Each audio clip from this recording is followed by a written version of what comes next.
तो नमस्कार दोस्तों, आपका स्वागत है इस छोटे से वीडियो में। तो दोस्तों, आज हम एक अपनी जर्नी के बारे में बताने वाले हैं।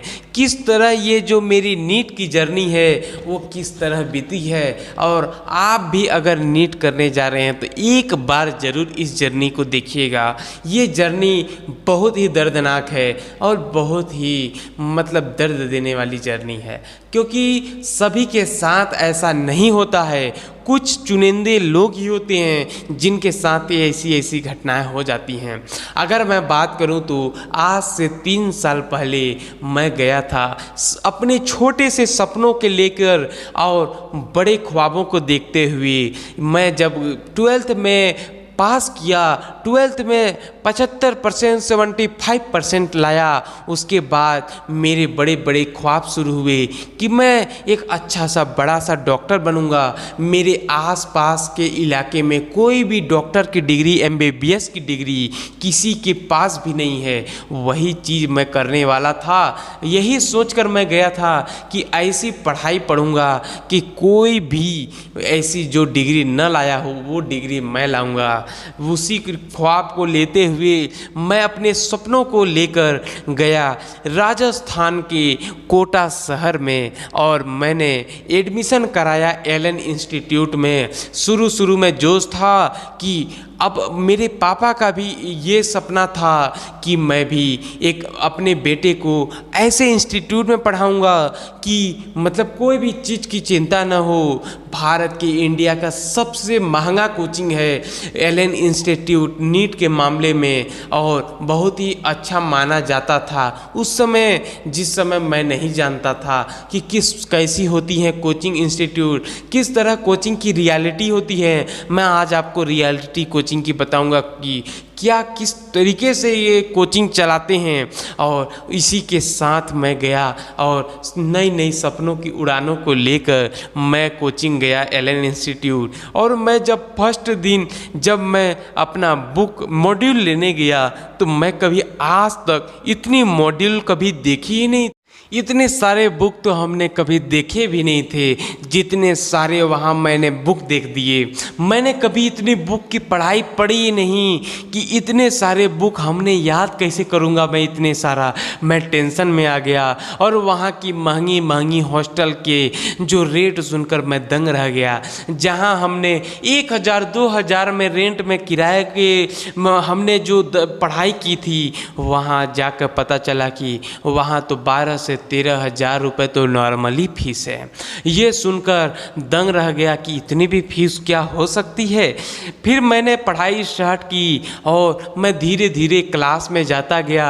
धीरे धीरे मैंने पढ़ाई धीरे शुरुआत की। मैंने बायोलॉजी पर ज़्यादा ध्यान दिया क्योंकि हमारे स्टेट में NCERT तो चलती नहीं थी। इसी की बदौलत मैं धीरे धीरे पढ़ाई करते गया। जैसे जैसे नोट्स बनवाते थे वैसे नोट्स बनाते गया। जैसे जैसे सर बोले वैसे करते गया। 1 साल बीत गया, कुछ पता नहीं चला, और बीच में बहुत सारे तबीयत खराब हुए। बहुत ही ज़्यादा डेंगू हो गया था जिससे मेरा 1 महीना बर्बाद चले गया।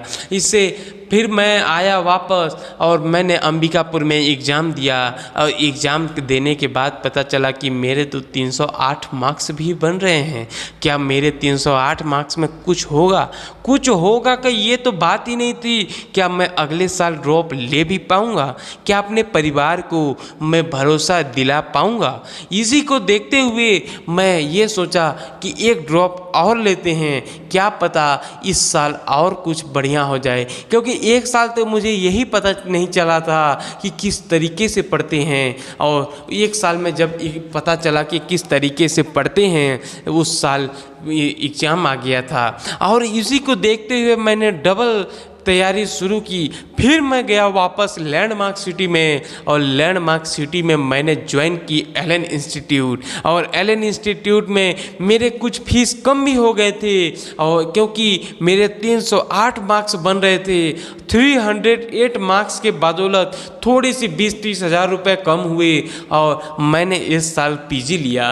और ये पीजी लेने से थोड़े खर्चे कम भी पड़ गए। 8 से 9 हज़ार के बीच में मेरे जो पढ़ाई के जो आपका रहने खाने का खर्चा था वो कंप्लीट हो जा रहा था। और मैंने उस साल बहुत ही अच्छे तरीके से पढ़ाई की और मैंने सोचा कि इस साल तो ज़रूर हो जाएगा। और मेरे टेस्ट में भी मार्क्स 580, 550, 540 इस तरीके से आने लगे थे। मैं सोचा कि इस साल तो श्योर है कि सिलेक्शन हो जाएगा। जब मैं लेकिन गया कि मैं एग्ज़ाम देने गया 4 मई को, तो मुझे तो कुछ अलग ही पता चला कि मेरे मार्क्स तो 386 बन रहे हैं। और 386 और पेपर बहुत ही टफ आया था। बात 2025 की है, ये 2025 की टफेस्ट पेपर में मैं 386 मार्क्स ला पाया और मेरा कट ऑफ गया 474 MBBS का। फिर उसके बाद मैं तो टूट गया था। मैं सोचा कि अब मुझे नीट नहीं करना है, लेकिन फिर मैंने सोचा कि क्या पता इस साल ज़रूर हो जाए। इसलिए मैं सोचा कि कोटा न जाता हूँ, कोटा ज़्यादा खर्च हो जाता है। मैं PW को ऑनलाइन यकीन बैच लिया और मैं पढ़ाई स्टार्ट कर दिया। मैं छत्तीसगढ़ के एक बिलासपुर ज़िले में चले गया और बिलासपुर जो कोचिंग का हब कहलाता है वहीं मैं पढ़ने चले गया। और बिलासपुर में मैंने ऑनलाइन पढ़ाई करता था और लाइब्रेरी जाता था और रहता था, दोस्तों के साथ में रहता था। लेकिन वहाँ भी ज़्यादा पढ़ाई न होने से अब मुझे लगा कि ऑनलाइन में मैं सक्सेस नहीं हो पाऊँगा। मेरे में वो डिसिप्लिन नहीं आ पा रहा था जो एक अच्छे आदर्श विद्यार्थी में आता है। मैंने फिर सोचा कि कोटा का रुख अपनाते हैं, कोटा तो अपनी एरिया बन चुकी है। फिर मैंने कोटा गया और मैं जब कोटा गया तो मैंने कोचिंग ज्वाइन की मोशन इंस्टीट्यूट। और मैं सोचा कि मोशन इंस्टीट्यूट में, क्योंकि मेरे मोशन इंस्टीट्यूट में फीस बहुत ही कम में हो गया था, 45,000 में ही हो गया था। लेकिन हॉस्टल की बात करूँ तो उसके जो फीस थी उसकी भी हाई फीस थी। लेकिन मैंने सोचा कि इस साल तो ज़रूर ले लूँगा। इस साल मैंने बहुत मेहनत की, बहुत ही कठिन परिश्रम के साथ में लाइब्रेरी ज्वाइन किया। रात भर रातें जाग जाग कर मैंने विक्स लगा लगा कर, झंडू बाम लगा लगा कर पढ़ाई की। उसके बाद मैंने एग्ज़ाम दिया तो मेरे मार्क्स 510 बन रहे थे। 510 बनते हुए मैं सोचा कि इस बार तो ज़रूर हो जाएगा। लेकिन वही बात कहते हैं ना कि अगर आपकी किस्मत में अगर नहीं लिखा है सिलेक्शन होना तो आपको किस्मत भी रुला सकती है।